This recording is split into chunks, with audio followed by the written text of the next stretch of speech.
Reading is difficult, guys. Jesus.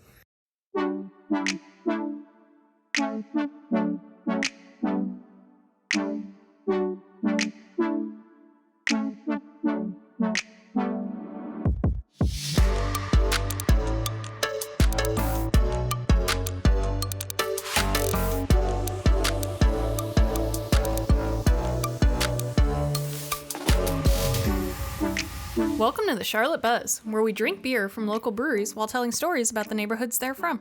I'm Chrissy, and this is Drew. And this is episode 10. What? It's actually the 11th because of the Bonus All-Star episode. bonus episode. But the official episode 10. Rock on. So today we're drinking from Spirits Brewery. It will be the first time and also the last time we drink. So on Saturday, we found out that it was going to be their last day open. And came as a surprise to us. Apparently, per the things that we have read and heard, the locals weren't so surprised, or the regulars weren't so surprised. But for everybody else, yeah, it seemed to have happened pretty quick. And decided we needed to run out and snatch up as much beer as possible to try to get a good overview of what the brewery is and was and could potentially be. I'm not really sure where they're going in the future just yet, but got a chance to try just about every beer they had there and brought back 3 to discuss with y'all today. So, what do we got up first? So the first one is Red Mambe. Apparently, your favorite of the 3 since you got a big one. Well, as you may or may not say when you tell us about it, I believe Mambe is Swahili for mango. And you likes that mango. Yeah, enough said there. Just take that off. Yeah. So it is a... Am I pouring this guy? Sure. So it's a mango pale ale. The silver medal winner at the Beer Army Beer Wars in 2017. As she said, Mambe is Swahili for mango and gives it a tropical feel. No matter what time of year you drink it, you'll feel like you're in paradise. According to them, Centennial and Cascade hops all up in there. It looks carbonated. It does. I mean, like, looks like that growler kept looks like it a watered bubbly, down Coke.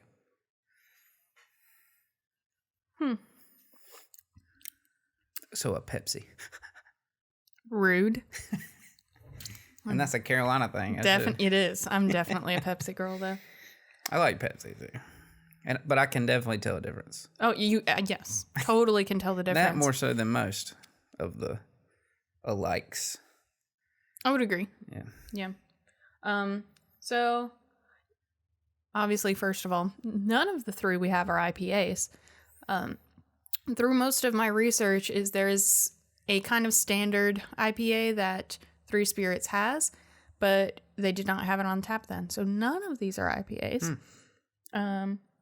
So not exactly my favorite, but definitely a great spread. And yeah, so this mango guy. It's 5.5%. I didn't say that. It definitely has some fruity character. This is a lager, pale ale? What? Pale ale. Yeah. Pale ale. It's an IPA without the I. I mean, it kind of looks like a more carbonated, like Yingling or something.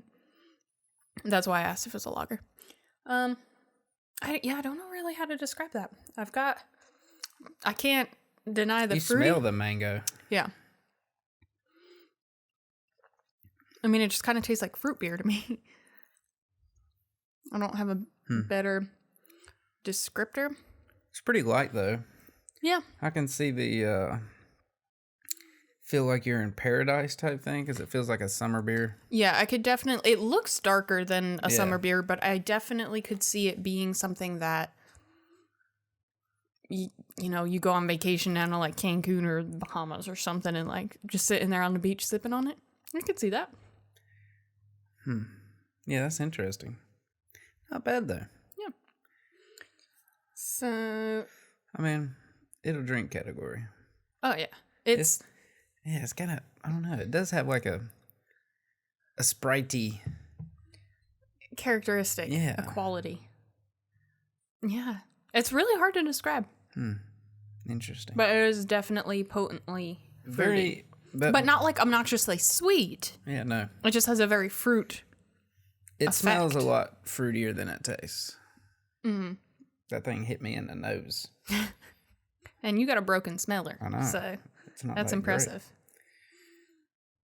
All right. So the second beer we have is a kind of black. It's 5.7%. Ooh, if I can open it. It is a dark lager with hints of chocolate, vanilla, and caramel. Some may get hints of cinnamon, they say. Can you see why I picked these beers when the first one is mango and the second one said caramel? Yeah. I mean, I get it. Go ahead, you take a sip of that guy. I'll let you get the first sip on one. I think it's the way the growlers are Yeah. that makes them so carbonated. Yeah. I don't know if you noticed when you open the other one, there's like plastic underneath the cap, so Yeah. it seals it differently.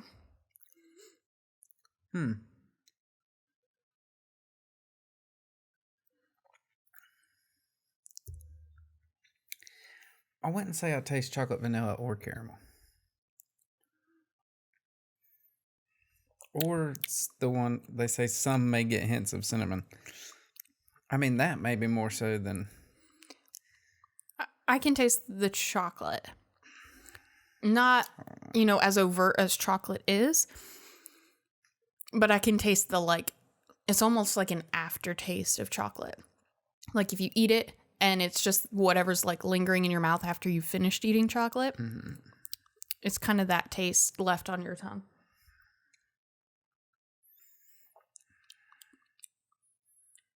This one's a lager?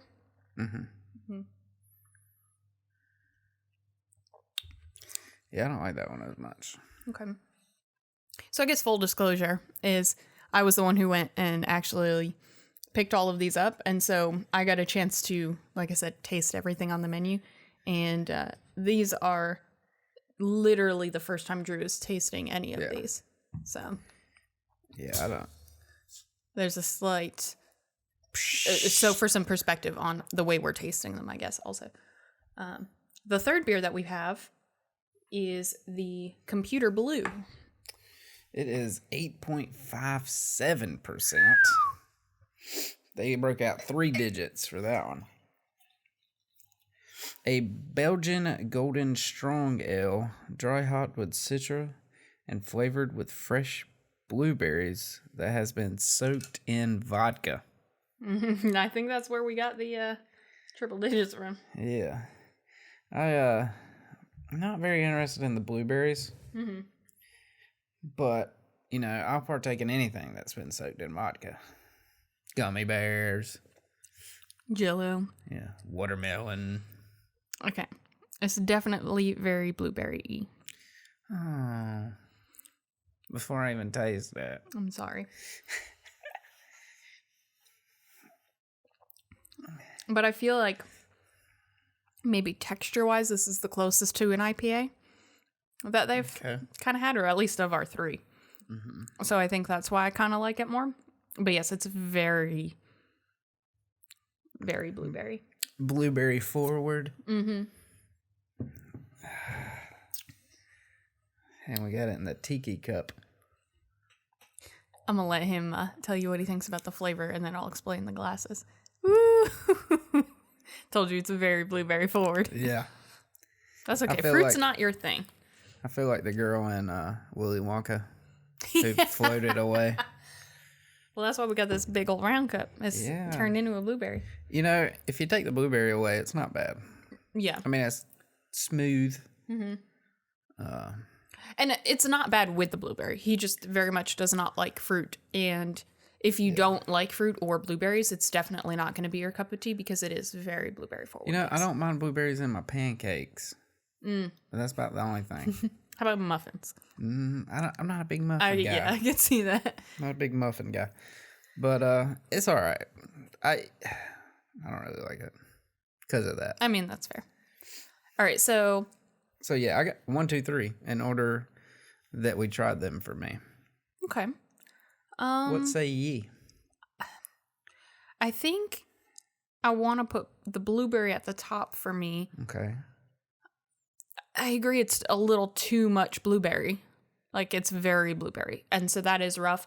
But again, aside from the blueberry, it is probably the most similar to the type of beer that I like. So that I kind of dismiss the blueberry in favor of the rest of it. And you usually like citra hops, which it has. Yeah. So I think that's what, like, the major components of that beer are more my style. So I like it best. I can deal with the overpowering blueberry for the sake of that. Probably the Mambe mango would be my second favorite. And then I think the black is my least, but I don't think any of them are bad. I think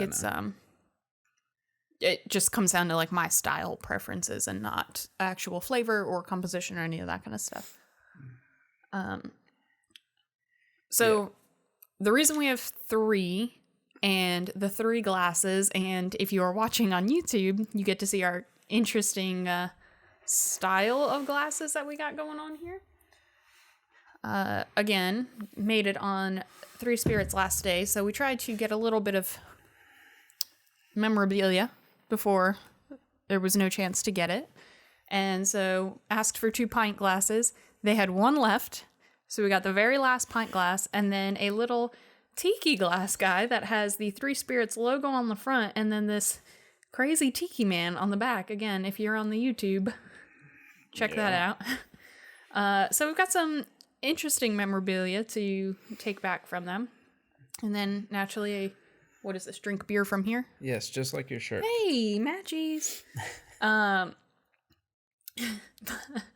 But we decided to go with 3 because 3 Spirits is actually named after a Christmas carol with the ghosts of past, present, and future. And so we decided to do 3 beers to represent that, as well as we're going to kind of honor that name by talking about the past, present, and future of the craft brewery scene here in Charlotte. So no specific neighborhood this time. But. Yes. So it took me quite some time because I tried desperately to figure out exactly what neighborhood 3 Spirits was in, because it is kind of in this like no man's land, and ultimately discovered that it is in Montclair South. Where's Montclair North? There's a Montclair. And it's south of that. I think it's actually like southeast or southwest of Mount Montclair, but it's basically in Lower Loso, like it's just below Loso. Loloso. Loloso. But per Google Maps, the area in which is considered Montclair South is kind of this no man's land, kind of residential, kind of very chain restaurant and shops stuff. There's not a lot of great historical context there that I could find very easily. And so, yeah, we decided we're going to talk more about the overarching brewery scene than specifically that area for this time. But before we jump into the past, present, and future, I'm going to tell us a little bit about 3 Spirits in honor of their departure from the craft brewery scene. It's a sad day. So we've talked about them before.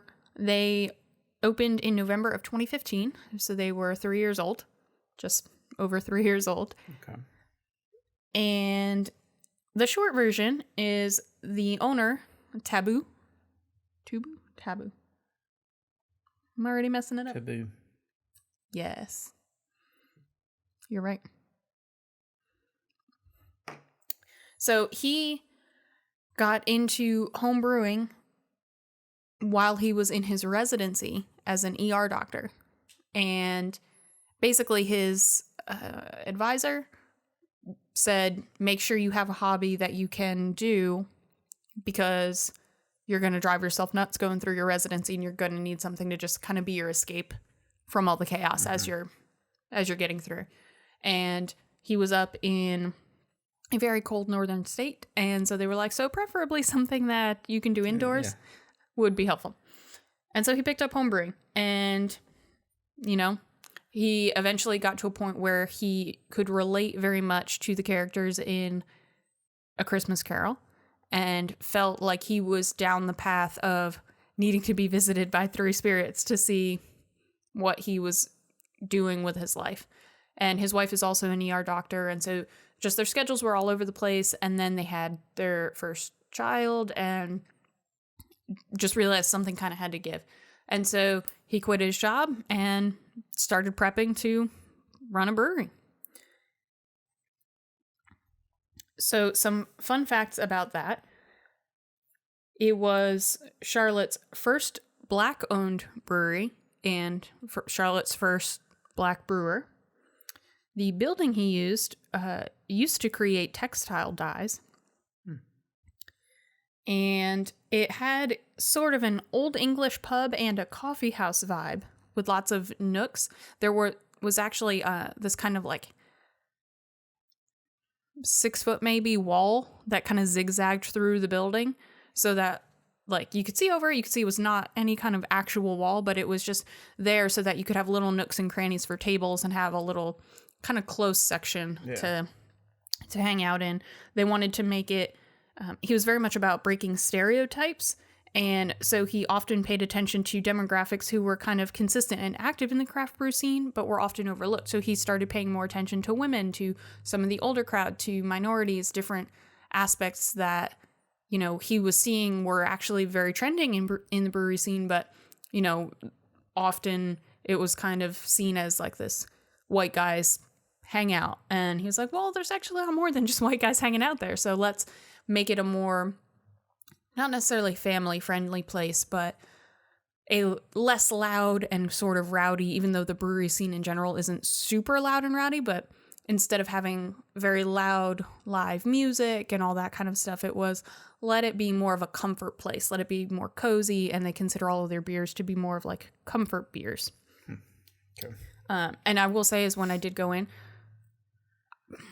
at least a third of the crowd there were like what we would consider old people, like white hair, interesting, hanging out at the bar, like old couples. So it's just like, it's just a very interesting thing. And how old is he? I want to say he's in his 40s. Okay. I believe it was. Yeah, I've seen. I believe he was 43 when he opened the brewery. And so their logo is the Curmudgeon, and it is I had to look it up, a bad-tempered person, usually an old one. And that comes from A Christmas Carol as well. I keep wanting to say Three Stooges, which is Scrooge. Well, it's a mix between Scrooge and the Three Spirits, and so it just comes out as like Three Stooges in my brain, and I'm like, that is not what it is. So that's why I hesitate every time I say Christmas Carol. But that is the logo, and I wanted to specifically read this one thing. When you go into the brewery, there is the beer menu on a little paper, and on the back, they have the story of Three Spirits Brewery.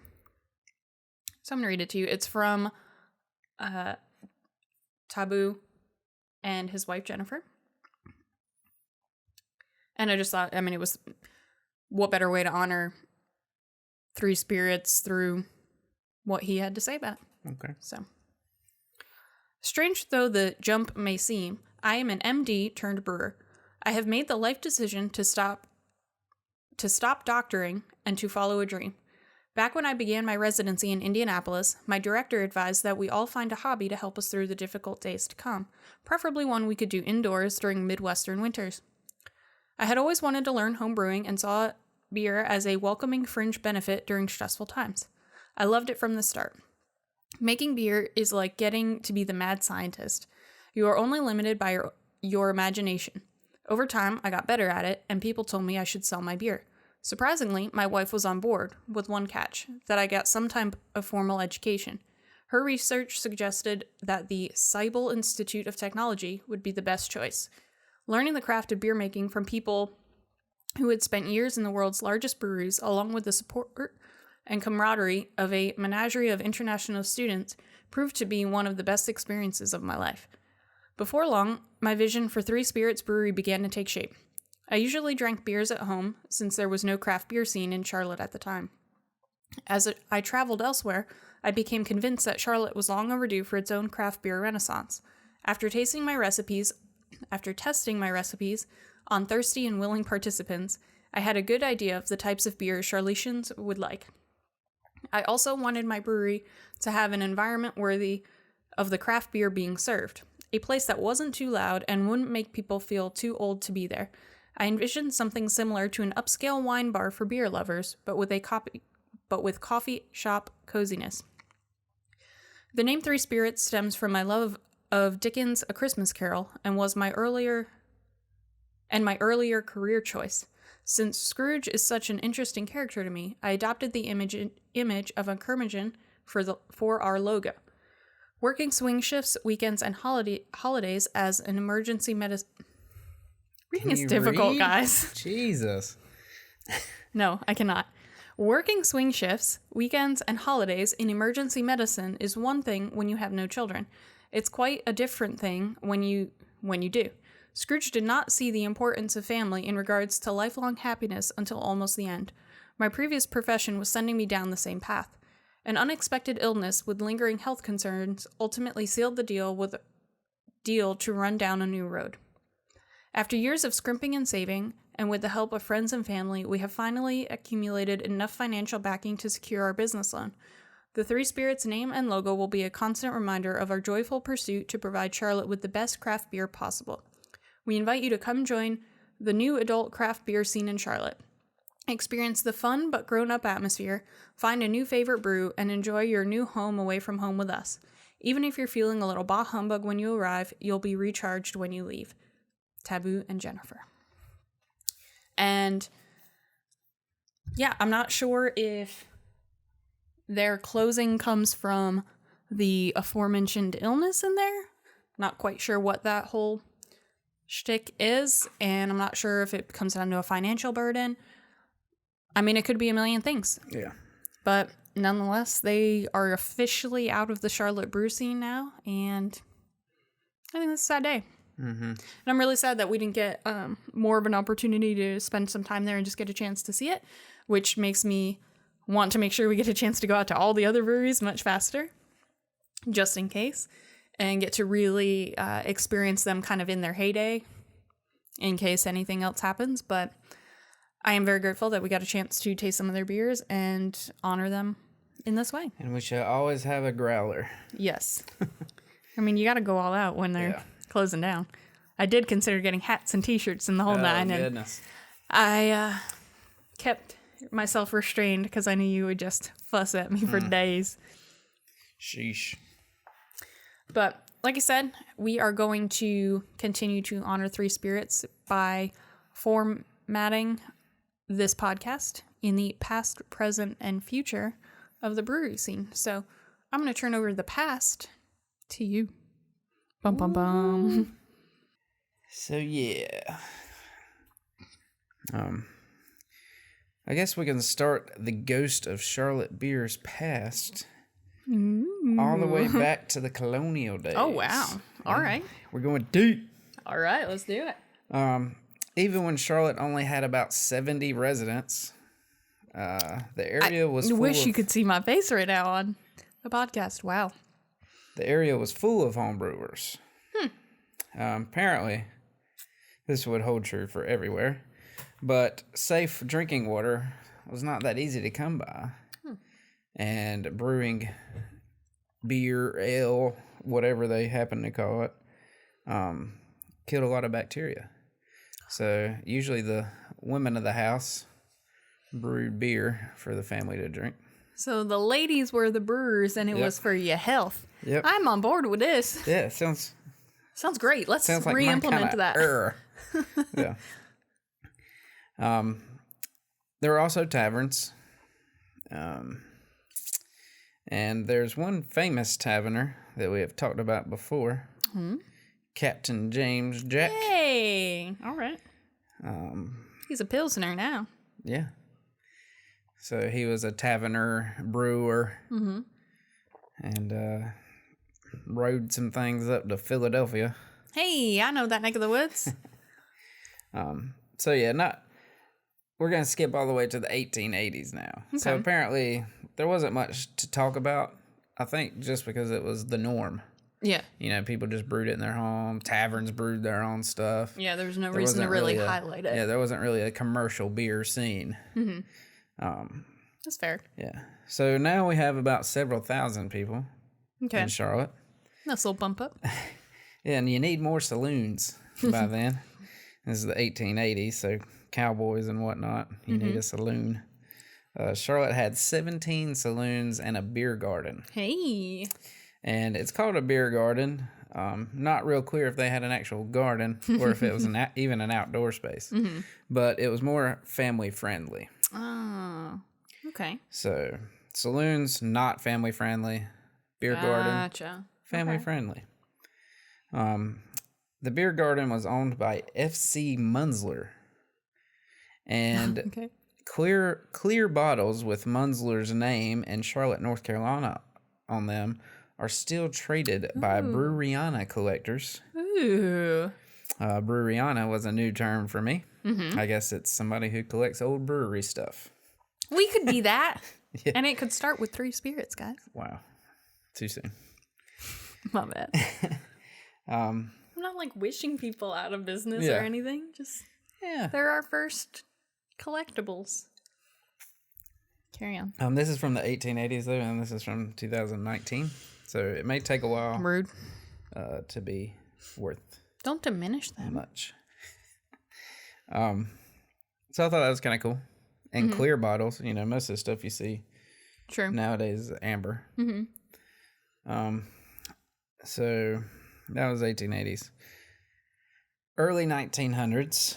You know how Charlotte tries to be ahead of the game. Everything they do, you know. We were the first to declare freedom.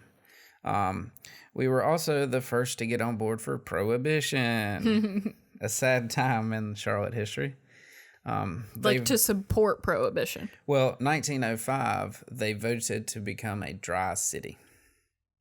So no Charlotte, alcohol. What are you doing? No alcohol in Charlotte. Yikes. Like 15 years. That is not my kind of era. 15 years prior to the 18th Amendment. Yeah. And apparently when they were, you know, talking about Prohibition, there was a coalition of sorts in Charlotte that gathered up all these documents and sent to the U.S. government that was like, look how good Prohibition is doing for us. So Charlotte's the jerks. Yeah. Well, I mean, it's thanks to Charlotte that we now have speakeasies and moonshining and all the good stuff. So Yeah. You wouldn't have had that any outlaw stories if it wasn't for Charlotte helping out. I mean, what else are you going to do without the popcorn Suttons of the world? Yeah, so, you know, quite a dark time in our Charlotte history. We had to, you know, deal with Prohibition longer than most. Yikes. And post-Prohibition, though, there was a company that lasted from like the 30s to the 50s. Okay. Called the Atlantic Ice and Coal Company that brewed like 120,000 barrels a year. See, I want to know, with our wonderful naming techniques that are so ridiculously literal, how does that happen? Who knows? Yeah, I could go on and on about the 50s, 80s, 90s. Apparently, there was quite a boom in the 80s, 90s of the brewery scene.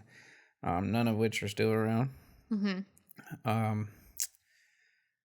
But if you want to learn more about all that, I have a book that you could go check out. Hashtag book nerd.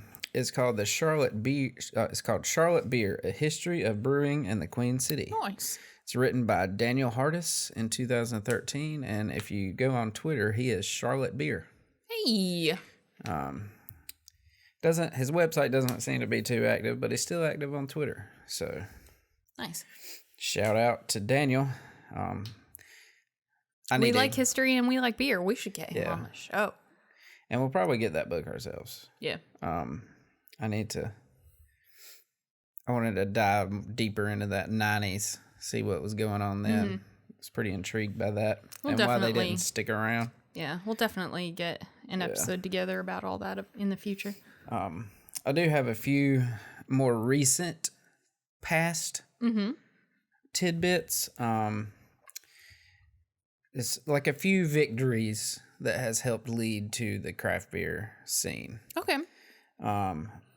2005, Pop the Cap was passed that allowed beers over 6% to be sold in the state. Good, because that's all the ones that I like. Yeah, we wouldn't have been able to have any dippas. That's a sad day. If not for that. I mean, most of my IPAs, period, are over 6. Or like at 6. Yeah, they had that. When I was in Texas, they had that same thing. My 2 years in Texas. There was like an issue with... What's stupid? They call them malt liquors if it's above a certain percentage. Fair enough. Also, Charlotte's breweries once were only allowed to be in areas that were zoned for industrial. And so you can see that caused a problem. Yeah. Salud definitely wouldn't be able to be where they're at. Yeah. Right in the middle of Noda. But they added some text for microbreweries that allowed them to be placed in other zoning areas. Okay. So it's not like Anheuser-Busch could come in and plop down right in the middle of Mill Village. Yeah. But microbreweries can do that. Okay. So we get to move into the present now? Yeah. Hey-o. All right. So the ghost of breweries present. I said Charlotte Beer Prize, but whatever. Whatever. So depending on who you ask, or what data you look at, or what you consider Charlotte or Charlotte region or Charlotte area. It's confusing. Yeah. There's anywhere between 30 and 53 breweries. Okay. In the greater Charlotte area. And from that, there are two main entities / movements that I kind of want to talk about. Cool. The first comes from the Brewers Association. Like national? Yes. Okay. And this is where we see the independent craft.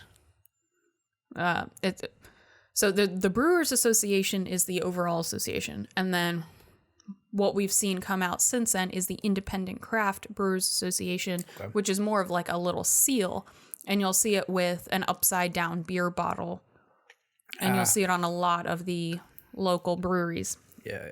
So that seal was launched in June of 2017. And ultimately, the Brewers Association as a whole is dedicated to promoting and protecting small and independent craft brewers. And so that seal is an upside down bottle for how independent brewers are kind of flipping the brewery scene on its head. And by the end of 2018, over 4,000 breweries in the nation had adopted the seal, which is over 80% of the volume of craft brewed beer. Okay. And so that's just kind of one symbol to recognize what is a smaller independent brewery and trying to help kind of promote the little guy and clarify some of the confusion between maybe like where we had Anheuser-Busch purchase Wicked Weed. And so Wicked Weed you could still see and be like, oh, I want to grab this Pernicious because it's a small local brewery. But they ain't. Not really anymore. Like it was at one point, and so it's just trying Sellouts. I mean, Pernicious is one of my faves. It's really good, but yeah. So it's just trying to help communicate that to the public in an easier manner because there's a lot of unclarity in that process, and so that's a nationwide collective trying to promote and grow, and there's all kind of like hashtag campaigns to just help bring some awareness there. Cool. And in a very similar time frame, we also saw SIBA pop up, which is the Charlotte Independent Brewers Alliance. I am sorry I am boring you. I just caught a yawn. You need to drink some more of that beer then. Yep. So the Charlotte Independent Brewers Alliance launched in late 2017, so just a couple months later. And they had actually been informally meeting since at least 2014, and then decided to, and at that point it was just basically a bunch of local brewery owners / head brewers kind of meeting up to just share stories, discuss different techniques, share some equipment, like that kind of stuff. Just a really informal like group. But again, with the Anheuser-Busch purchasing Wicked Weed, that kind of prompted them into formalizing their group into something of a nonprofit with more of an impact in the local Charlotte community. So they exist to promote Charlotte beer and cider and the craft brewers who create it.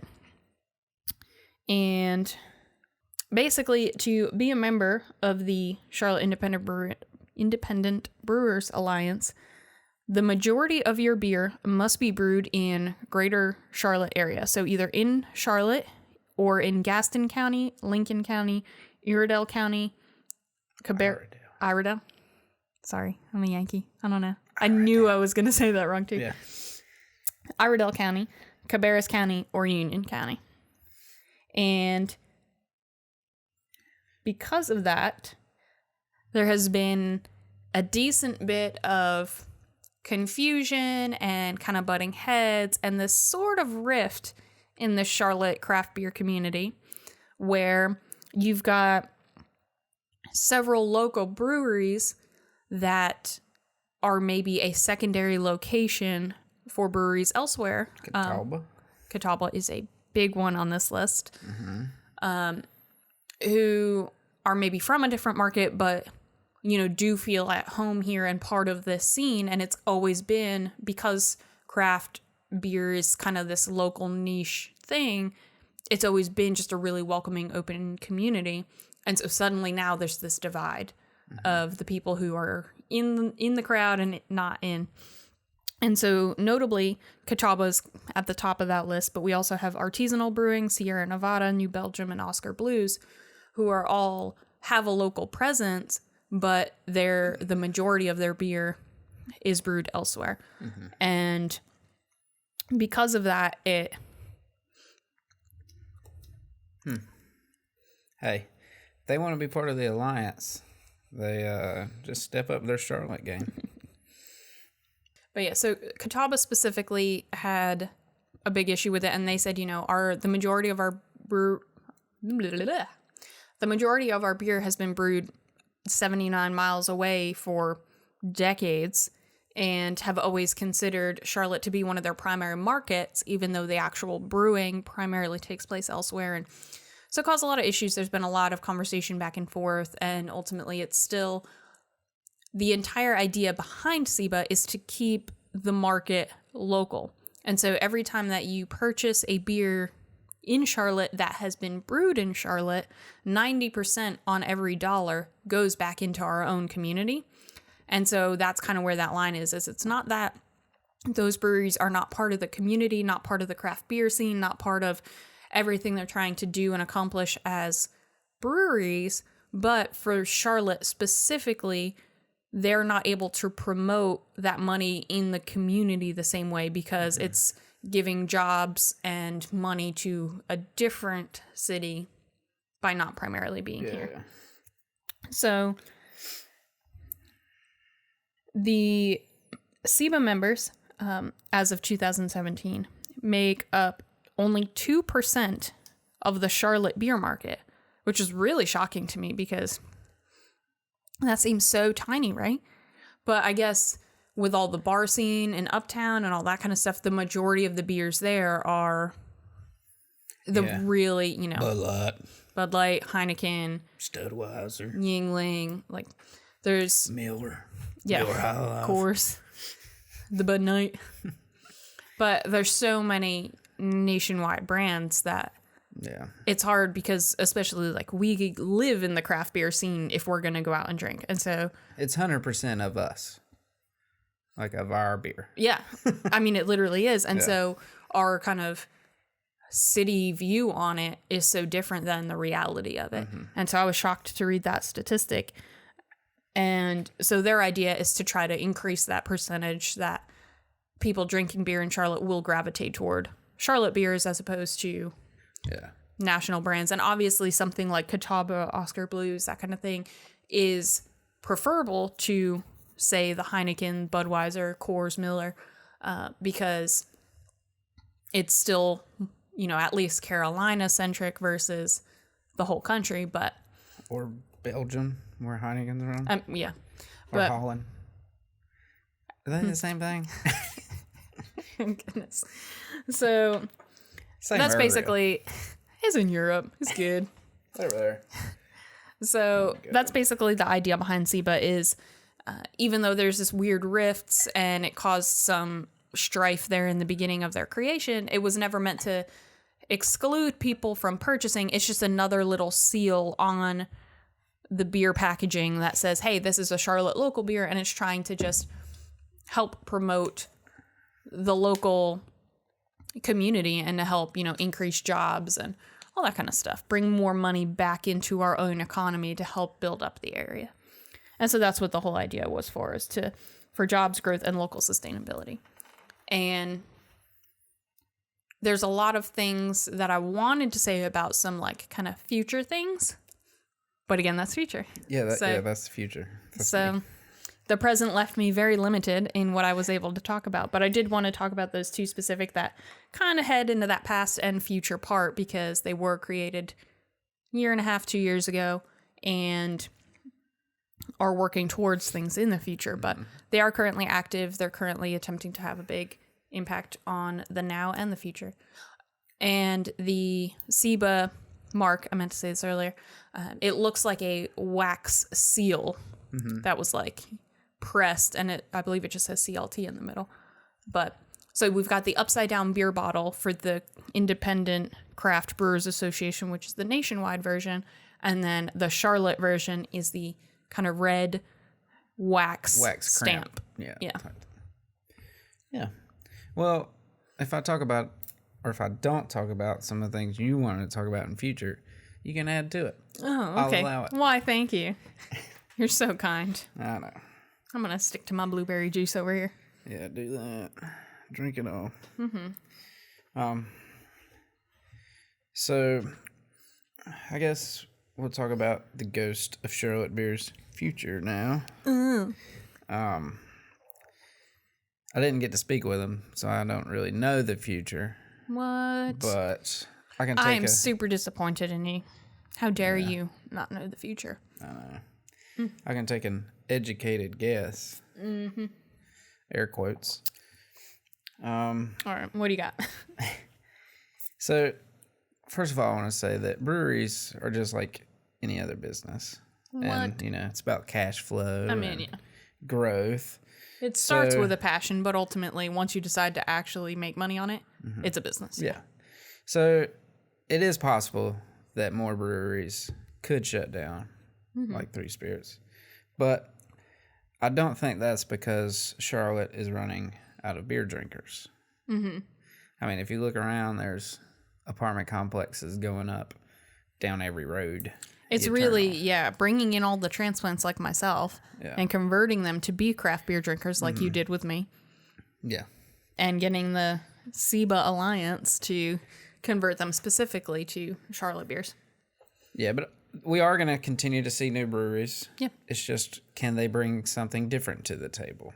Mm-hmm. Mm-hmm. That's going to be the trick. So I don't think in the future it's going to really stop. Yeah. It's just going to have to be different, I guess. Yeah, that's fair. Because, I mean, I totally just blanked. Asheville. Yeah. I mean, we like to think that Charlotte, I mean, I've read so many articles about like, oh, is the bubble going to burst? And, Charlotte's got too many breweries per capita or whatever. But we have Asheville has so many more, and they're still doing just fine. And they have so fewer people. Yeah. They have less people. Yeah. Than Charlotte does. I think we'll be just fine. Yeah. Especially, they say, like, new people move in, like, a new person moves in every, like, 1.5 seconds or something. Yeah. It's not oversaturated. Yeah, we'll be fine. I think one thing that we are going to see, and we're going to see more of because we're already seeing it now, is some of the established breweries opening up more locations. Yes. So, I don't disagree. You got Legion. That's got you. South Park that just opened. Mm-hmm. Heist got their North End. Noda's gonna see Wooden Robot. Yep. Soon they're planning on opening something in Noda, and then there's even talks of Sycamore looking for a second location. Hey. So I think we'll keep seeing that. Yeah. And we have legislation. Mm-hmm. In the North Carolina General Assembly now called Senate Bill 246. Oh, okay. 246. Titled the Craft Bar Distribution and Modernization Act. Yes. SB 246 for sure. Yeah. It's going to help small and mid-sized breweries with distribution and doubles the current 25,000 barrel limit to 50,000 barrels. Get it? Is this North Carolina Senate or federal Senate? North Carolina. Okay. Yeah. So just in the state. Okay. I mean, they both work for me. Just curious. I wouldn't see why it wouldn't pass, though, because the North Carolina Craft Brewers Guild says that craft beer has an annual economic impact of $1.2 billion, and it counts for more than 10,000 jobs. Mm-hmm. And if SEBA has their way... Yeah. They're going to bump that up every day. Yeah, so that's... I mean, there may be some negative impacts to the bill along the distribution side. Mm-hmm. I'm not real sure. I'm not sure how all that works. It's pretty confusing. We're not brewers or brewery owners. Shocker. So... Yeah, I can link... Limited understanding. The bill if you want to read it in its entirety. If you are legally... minded and able to work with your way through that. Or if you know about distribution, because a lot of it is about the distribution like the jargon laws. Of it, yeah, because there's like laws that they can't, like they have to use a distributor, and distributors don't go to small. I don't know. There's like there's a lot of things going on. Mm-hmm. So if you want to check that out, you can. So of course I don't know what the future holds for us. I'm still disappointed. But I do see, the breweries having a larger impact thanks to this bill and their growth and SEBA and all that. I found it really ironic, too, because you pointed this out earlier and I didn't even realize, but my drink beer from here shirt, talking about SEBA, bam. Serendipity, man. And the glass that we're using. Hey, we're on top of it. Yeah, but we have more breweries coming soon. Mm-hmm. There's plenty. There's lists all over the place. We're not going to name them off. Yeah. But the bubble has not burst yet. Nope. Nor do I see it happening anytime soon. Mm-mm.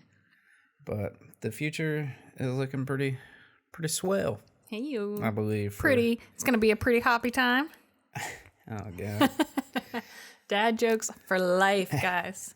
I'll get you every time. So that's what we've got for this week. We want to say a big thank you to Three Spirits for all that they've done for the community. Sad to see you go.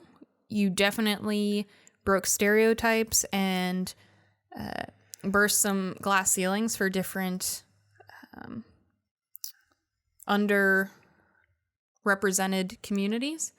And we're sad to see you go, but we're very grateful for a chance to highlight you here and taste your great product. And not related to Three Spirits, if you are going to be around town this weekend, it looks like there may be quite a party going on at Legion in Plaza Midwood. For what? As a certain golden growler is presented to the 2019 Buzz Brackets Charlotte's Best Brewery winner. What? 2019. What? But really, it looks like there's going to be a party, some raffles and prizes and all kinds of fun stuff going on at Legion this weekend. So if you're around town on Saturday, go check it out and maybe you'll get a chance to see us and say hey, see the growler, and just hang out. Maybe come tell us how much we suck doing podcasts or tell us where you want us to go next. Yeah. Any of the things. But until then, make sure you like, comment, subscribe, and follow. Help us out. Get a little more viewing and listening opportunities so we can grow a little bit and get a chance to make a better product for y'all. Tell your friends, because, I mean, if they don't like beer, they shouldn't be your friends. And if you're drinking alone, that's called alcoholism. I mean, we don't want to shame anybody. So come drink with us instead. Just while you drink, listen to the podcast. Yeah. That'll count. Yeah, that definitely counts. That's definitely counted. fair. Counted. Yeah. Yeah. You win then. But it's been great. Hopefully we'll see y'all on Saturday at Legion. And if not, we'll be in your ears next week, Thursday. Check you later. Bye.